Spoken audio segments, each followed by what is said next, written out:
welcome. Before we begin tonight, make sure the lights are off, your headphones are on, and you're ready to hear a story you won't believe is real. And if you love stories that reveal the dark side of human genius, hit the like button, subscribe, and turn on notifications, because what you're about to hear might change the way you see the word genius forever. Tonight's story is about one man. He began his life poor, lost, addicted, but ended as a strange legend, somewhere between brilliance and madness. A man who created a program that protected millions from computer viruses, yet couldn't protect himself from a much darker one, the virus of insanity. His name, John McAfee. John was born in 1945 in a cold house, cold in walls and in heart. His father was an alcoholic. Every empty bottle turned into a weapon. Nights were filled with shouting and crying until one day at 15, his father decided to disappear forever.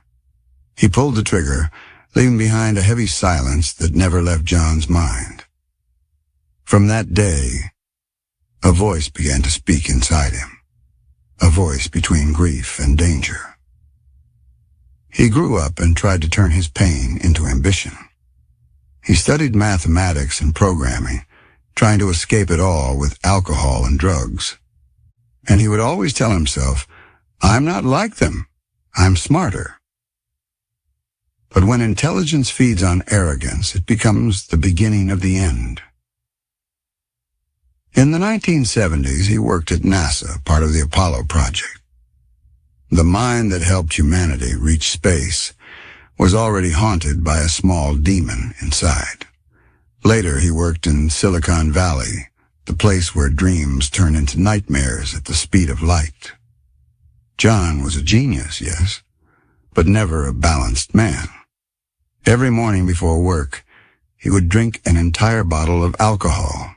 At noon, he'd place a line of white powder on the table and smile. "This is the real fuel for the mind." He got fired more than once, but always came back, because nobody could deny his brilliance. Then one day, he discovered a new virus spreading through computers called Brain. People were terrified. John wrote a simple code to stop it, and by accident, created the world's first antivirus. He called it McAfee Antivirus. At first it was noble, but with success came greed. He began spreading fear, planting paranoia in people's minds. The viruses are everywhere, even in your home, even in you. Every interview felt like a digital apocalypse prophecy. People believed him. His money doubled. And so did the voice inside him. By the 1990s, he was a millionaire, but out of control. He yelled at his employees, forcing them to work endless hours, treating them like tools for his psychological experiments. Some said he made them go through moral tests, strange, frightening ones. People stayed because they needed the money. Then suddenly he sold everything. Took $100 million and left. He said, "I'm done with the digital world. Now I'll live a real life." But nobody knew that his idea of real life was just another kind of hell. He fled to Belize, a small paradise in the Caribbean. A heaven on earth, until the devil decided to move in. He bought huge land, built a house like a fortress, surrounded by guards and dense forest. The villagers feared him more than they respected him. They said he walked at night with armed men, and the barking of strange dogs filled the streets.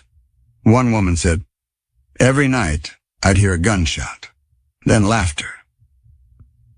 But when the police came, everything was quiet.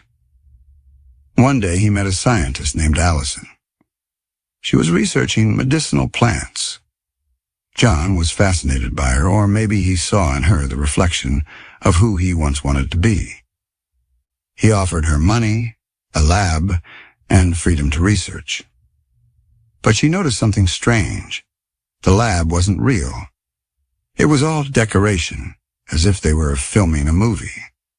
When she told him, "There are no results yet," he smiled and said, "Results don't matter. What matters is that people believe there are results."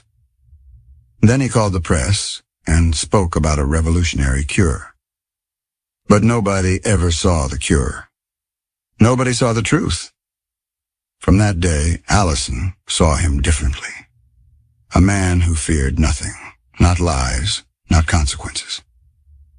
And one night she woke up confused, half-conscious, afraid. She remembered almost nothing, only fear and a smiling man saying, "Don't remember too much. It's better for you." In that same town lived Greg, a quiet neighbor who loved peace. But John's dogs often attacked him. One day Greg shouted, "I'll get rid of your dogs, even if I have to poison them." 2 days later, the dogs were dead. The next day, Greg was found with a bullet in his head. One clean shot in the dark. The whole village knew who did it, but no one spoke. The police ignored it. Silence became the law. Since that day, nights in the village became colder, quieter, and far more dangerous. John fled from Belize to Guatemala. One mistake, a single photo revealing his location, was enough for the police to find him. He was arrested, pretended to be sick, stalled time, and eventually escaped. In a blink, he was gone. He returned to America, started a new life, opened an online channel, and began talking about technology, freedom, and mind control. People loved him again. They forgot the darkness behind him. He smiled into the camera with dead eyes. 2020. John McAfee, 75 years old, locked in a Spanish prison. The U.S. wanted him back. He told the guard, "I'm not going there. Death is easier." One morning, they found him dead. They said it was suicide. But weeks earlier, he had posted online, "If you ever hear I killed myself, don't believe it. I didn't." His wife claimed he was murdered. Some say he faked his death. Some say he's still alive, hidden somewhere, laughing. But maybe the truth is simpler or stranger. Maybe John was never entirely human. Maybe he was an experiment. Or maybe a digital curse that escaped its creator. They say some old versions of McAfee antivirus still contain a hidden line of code, a strange digital signature deep within. It reads, "I am still here." Maybe it was a joke.